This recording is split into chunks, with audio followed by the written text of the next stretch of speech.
आज हम भारत की आर्थिक मशीनरी के एक ऐसे पुर्जे पर बात करने वाले हैं जो सुर्खियों में तो कम रहता है, लेकिन अर्थव्यवस्था की सेहत के लिए बेहद जरूरी है। हमारे पास जो स्रोत है वो भारत के दिवाला और दिवालियापन संहिता यानी आईबीसी पर एक कह सकते हैं गंभीर सवाल उठा रहे हैं। जी, और सवाल ये है कि एक कानून जिसे 2016 में एक क्रांतिकारी सुधार की तरह लाया गया था, आज अपने ही बनाए लक्ष्यों से इतना पीछे क्यों है? और ये सिर्फ कोई अकादमिक चर्चा नहीं है। इसका सीधा असर देश में व्यापार करने के माहौल और विदेशी निवेश पर पड़ता है। और आंकड़े वाकई चौंकाने वाले हैं। आईबीसी का जो लक्ष्य था वो था कि दिवालियापन के मामलों को ज्यादा से ज्यादा 330 दिनों में सुलझा लिया जाए, लेकिन हमारे स्रोत बताते हैं कि आज इसमें औसतन 821 दिन लग रहे हैं। दोगुने से भी ज्यादा। हाँ, दोगुने से भी ज्यादा। तो आज हम यही समझने की कोशिश करेंगे कि इस बेहतरीन सोच वाली प्रणाली में गड़बड़ी कहाँ हुई और क्या इसका कोई हल है। बिल्कुल। और हम इस बात पर भी गौर करेंगे कि क्या एक राष्ट्रीय दिवाला न्यायाधिकरण की स्थापना इस समस्या का जवाब हो सकती है। यह सिर्फ एक कानूनी बदलाव नहीं, बल्कि अर्थव्यवस्था को पटरी पर लाने की एक बड़ी कोशिश हो सकती है। तो चलिए शुरू से शुरू करते हैं। 2016 में जब आईबीसी लाया गया तो उसकी जरूरत ही क्यों पड़ी? मतलब पहले क्या सिस्टम था जो काम नहीं कर रहा था? देखिए, 2016 से पहले की स्थिति को कानूनों का जंगल कहा जा सकता है। अच्छा। दिवालियापन के लिए कोई एक कानून नहीं था, बल्कि कई अलग अलग कानून थे, जैसे कंपनी अधिनियम, सिका, सरफेसी अधिनियम। नतीजा ये होता था कि प्रक्रिया बहुत बिखरी हुई और अविश्वसनीय रूप से लंबी थी। मामले सालों साल चलते रहते थे। और जब तक कोई फैसला आता होगा तब तक तो कंपनी की संपत्ति की कीमत ही खत्म हो जाती सिर्फ होगी। यही होता था। हाँ, इसे वैल्यू डिस्ट्रक्शन कहते हैं। मान लीजिए एक फैक्ट्री बीमार पड़ी, जब तक अदालत फैसला सुनाती उसकी मशीनें जंग खा चुकी होती। लेनदारों यानी बैंकों के हाथ कुछ नहीं लगता था। आईबीसी ने आकर दो सबसे बड़े बदलाव किए जिसने सब कुछ बदल दिया। पहला क्या था? पहला और सबसे साफ बदलाव था समय सीमा। कानून में लिख दिया गया कि पूरी प्रक्रिया 180 दिनों में पूरी होनी चाहिए। सिर्फ 180 दिन? हाँ, और बहुत ही खास परिस्थितियों में इसे 330 दिनों तक बढ़ाया जा सकता है। ये एक अल्टीमेटम की तरह था कि अब मामले लटकेंगे नहीं। और दूसरा, जो शायद इससे भी ज्यादा बड़ा वैचारिक बदलाव था, वो था कि अब प्रक्रिया का नियंत्रण किसके हाथ में होगा। आपने बिल्कुल सही नब्ज पकड़ी है।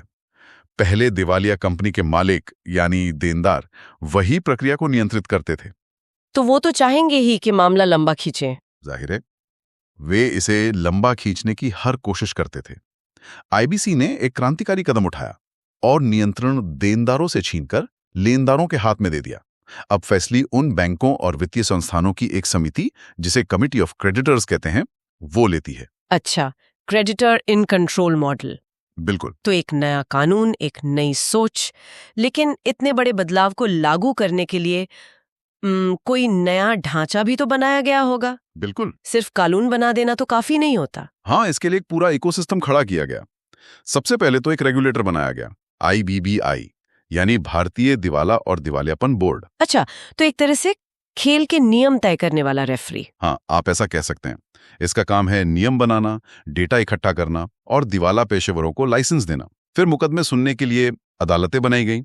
कॉर्पोरेट बड़ी कंपनियों के मामलों के लिए राष्ट्रीय कंपनी विधि न्यायाधिकरण, जिसे हम एनसीएलटी के नाम से जानते हैं। और आम लोगों या छोटी पार्टनरशिप फर्मों के लिए? उनके लिए ऋण वसूली न्यायाधिकरण यानी डीआरटी को जिम्मेदारी दी गई।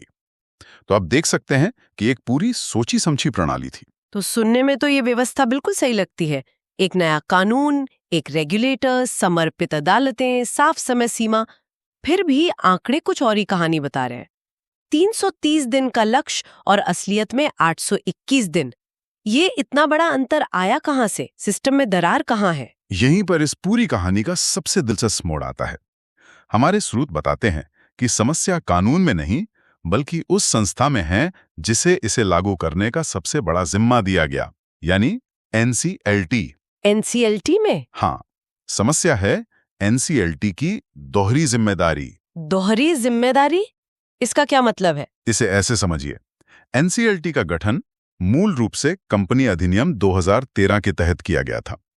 इसका मुख्य काम था कंपनियों के अंदरूनी झगड़े सुलझाना, जैसे मैनेजमेंट में गड़बड़ी, शेयरधारकों के बीच विवाद, विलय से जुड़े मामले। ये अपने आप में एक बहुत बड़ा और जटिल काम है। और फिर इसके गठन के वो कुछ ही महीनों बाद इसे दिवालियापन के मामलों का भी काम सौंप दिया गया। ठीक यही हुआ। इसे ऐसे समझिए जैसे शहर के सबसे बेहतरीन हार्ट सर्जन को अचानक जनरल ओपीडी की भी जिम्मेदारी दे दी जाए। वो दोनों काम कर तो लेंगे, लेकिन ना तो सर्जरी समय पर होगी और ना ही मरीजों की लंबी कतार कम होगी। सही बात है। विशेषज्ञता और प्राथमिकता दोनों का नुकसान होता है। एनसीएलटी के साथ भी यही हुआ। उसके पास पहले से ही कंपनी कानून के मामलों का अंबार लगा था और फिर उस पर हजारों आईबीसी मामलों का बोझ भी डाल दिया गया। तो सिस्टम इस दोहरे बोझ के तले चरमराने लगा। और इसके नतीजे हमें उन आंकड़ों में दिख रहे हैं जिनका हमने शुरू में जिक्र किया था। बिल्कुल। भारतीय दीवाना और दिवालियापन बोर्ड का जो Q2 2025-26 का न्यूज़लेटर है, वो स्थिति की गंभीरता को साफ दिखाता है। 821 दिन का औसत समय तो सिर्फ एक आंकड़ा है। अगर और गहराई में जाएं, तो पता चलता है कि 87% चल रहे मामले 270 दिन की सीमा को पार कर चुके हैं और 61% मामलों को तो चलते हुए 2 साल से ज्यादा हो गए हैं। 2 साल से ज्यादा, ये तो आईबीसी की जो मूल भावना है उसी पर हमला है। बिल्कुल, उसकी आत्मा पर हमला है, जो समय पर समाधान पर टिकी है। वित्त पर संसदीय स्थायी समिति ने भी अपनी रिपोर्ट में जजों की कमी और प्रक्रियात्मक देरी की बात कही है। तो क्या इसका हल सिर्फ और ज्यादा जज नियुक्त करना या एनसीएलटी की और बेंच बनाना है? नहीं, ये तो समस्या की सतह को खरोचने जैसा होगा। ये संरचनात्मक समस्या का समाधान नहीं है। जब एक ही जज को 2 पूरी तरह से अलग-अलग विशेषज्ञता वाले कानून देखने पड़ते हैं, तो किसी एक में भी गहरी विशेषज्ञता विकसित नहीं हो पाती। और हमारे स्रोत एक और बड़ी कमी की ओर इशारा करते हैं जो इसी से जुड़ी है।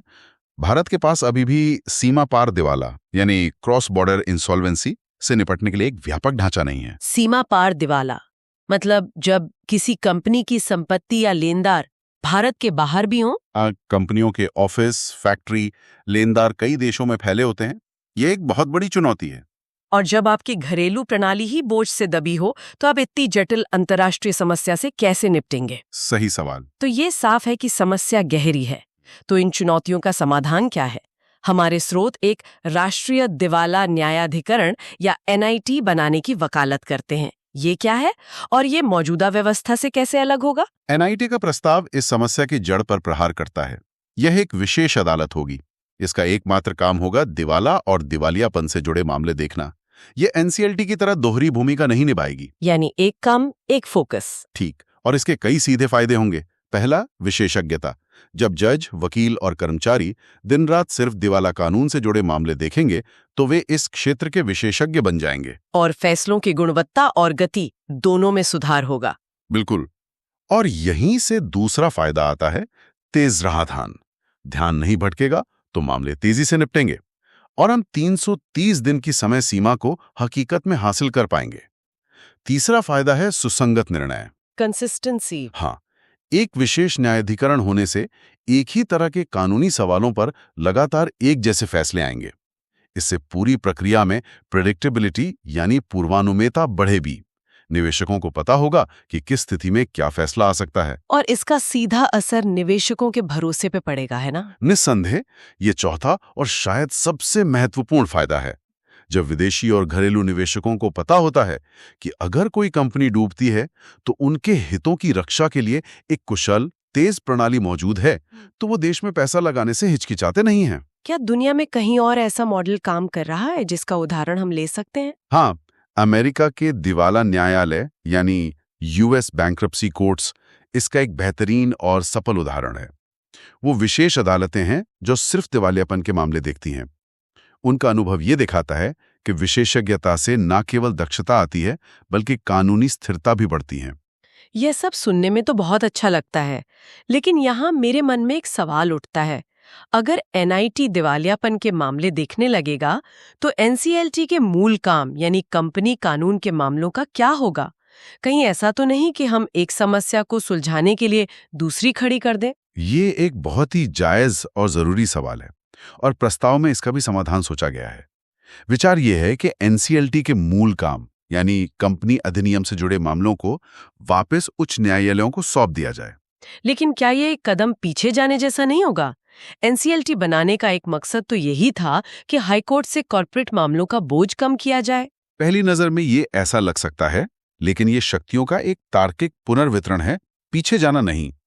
प्रस्ताव ये नहीं है कि मामले किसी भी हाईकोर्ट में जाएं, बल्कि हाईकोर्ट के विशेष वाणिज्यिक प्रभागों यानी कमर्शियल डिविजन्स में जाएं। अच्छा। ये प्रभाग 2015 के वाणिज्यिक न्यायालय अधिनियम के तहत बनाए गए थे और ये पहले से ही जटिल और उच्च मूल्य वाले कारोबारी विवादों को संभालने में अनुभवी हैं। तो उनके पास इसके लिए बेहतर प्रक्रियाएं और संसाधन मौजूद हैं? जी, तो इससे दोहरा फायदा होगा। एक तरफ एनआईटी दिवालियापन के मामलों पर ध्यान केंद्रित करेगा और दूसरी तरफ कंपनी कानून के मामले भी एक ऐसी जगह जाएंगे जहां उन्हें विशेषज्ञता के साथ सुना जा सके। एनसीएलटी जो इन दोनों के बीच फंसा हुआ था, उसकी जरूरत नहीं रहेगी। ठीक यही बात है। ये प्रणाली में स्पष्टता और दक्षता दोनों लाएगा। हर मामले के लिए एक सही और विशेषज्ञ मंच होगा। ये सुनने में तो एक बहुत ही व्यवस्थित और तार्किक समाधान लगता है, लेकिन क्या इस तरह का बड़ा बदलाव करना प्रशासनिक और कानूनी तौर पर आसान है? इसमें क्या चुनौतियां आ सकती हैं? देखिए, बदलाव कभी आसान नहीं होता। इसके लिए कंपनी अधिनियम 2013 की धारा 408 से 434 में बड़े संशोधन करने होंगे। ये एक बड़ा विधायी कार्य है जिसमें संसद की सहमति की जरूरत होगी। लेकिन क्या भारत ने पहले भी इस तरह के बड़े संरचनात्मक बदलाव नहीं किए हैं? एनसीएलटी का खुद का गठन भी तो ऐसा ही बड़ा कदम था। बिल्कुल, आपने सही याद दिलाया। 2016 में कंपनी लॉ बोर्ड की सारी शक्तियां खत्म की गईं और उच्च न्यायालयों से कई शक्तियां लेकर ही एनसीएलटी का गठन किया गया था। वो भी एक बहुत बड़ा और जटिल बदलाव था। तो हमारे पास इसका एक सफल उदाहरण और अनुभव मौजूद है। तो इसे लागू कैसे किया जा सकता है? क्या ये एक झटके में होगा? नहीं, इसे एक चरणबद्ध कार्यान्वयन रणनीति के साथ करना होगा। पहले एनआईटी का गठन और जजों की नियुक्ति की जाए, फिर धीरे धीरे नए आईबीसी मामले एनआईटी में दर्ज होने लगे और पुराने मामले एनसीएलटी से एनआईटी में स्थानांतरित किए जाएं। और साथ ही साथ हाँ, इसके समानांतर कंपनी कानून के मामले उच्च न्यायालयों के वाणिज्यिक प्रभागों को सौंपने की प्रक्रिया शुरू हो। एक सुनियोजित योजना और राजनीतिक इच्छा शक्ति से इस संक्रमण को सुचारू बनाया जा सकता है। तो इस पूरी चर्चा का सार क्या है? अगर हम इसे समेटें तो भारत का दिवाला कानून यानी आईबीसी अपनी सोच और डिजाइन में बहुत मजबूत है। चुनौती कानून के शब्दों में नहीं है। चुनौती उसे लागू करने वाली मशीनरी में है। एनसीएलटी पर कंपनी कानून और दिवाला कानून दोनों का दोहरा बोझ डाल दिया गया है, जिसे वह संभाल नहीं पा रहा। इस वजह से दिवालियापन के मामलों में गंभीर देरी हो रही है और ये देरी आईबीसी के मूल उद्देश्य को ही विफल कर रही है। और इसका समाधान एक साहसिक संरचनात्मक सुधार में छिपा है। हाँ, एक समर्पित राष्ट्रीय दिवाला न्यायाधिकरण यानी एनआईटी की स्थापना और कंपनी कानून के मामलों को उच्च न्यायालयों को वापस सौंपना इस प्रणाली को फिर से पटरी पर लाने का एक व्यवहारिक तरीका हो सकता है। यह आईबीसी की मूल दृष्टि को साकार करने की दिशा में एक निर्णायक कदम होगा। एक ऐसी प्रणाली जो तेज हो, अनुमानित हो और दिवालिया कंपनी की संपत्ति के मूल्य को अधिकतम करने वाली हो। और अब श्रोताओं के सोचने के लिए एक विचार छोड़ जाते हैं। एक विशेष न्यायाधिकरण बनाने से दक्षता तो बढ़ सकती है, लेकिन क्या इससे न्यायिक प्रणाली में विशेषज्ञता के नाम पर और भी साइलो या विभाजन पैदा होने का खतरा है, जहां एक अदालत को दूसरी अदालत के क्षेत्र की बारीकियों की समझ ना हो? और अर्थव्यवस्था के विभिन्न क्षेत्रों के लिए ऐसे कितने विशेष न्यायाधिकरणों की आवश्यकता पड़ सकती है? क्या हमें भविष्य में पर्यावरण, प्रौद्योगिकी या कराधान के लिए भी अलग-अलग न्यायाधिकरणों की जरूरत होगी?